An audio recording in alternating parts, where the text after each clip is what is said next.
Page 94, numbers 5 and 6. Use the vertical line test to determine whether the curve is the graph of the function.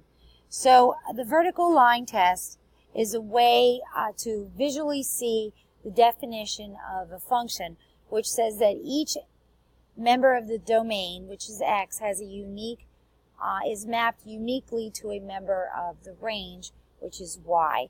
So the idea is any vertical line on a graph represents one unique x value. So if I draw a vertical line anywhere on the curve, it should only touch it in one spot, which means that one x value, that vertical line, is only mapped to exactly one y value. So anywhere in number 5 that I draw a somewhat vertical line, I can see that it only is going to hit the curve at one place. So I can say that, yes, this is a function. So number 5 is indeed a function. Now, when I look at number 6 and I do the same thing, all I have to do is draw one line, because as soon as the test fails, I have it touched there and there. I see that I don't have to draw any more lines.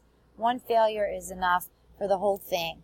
So no, this is not a function.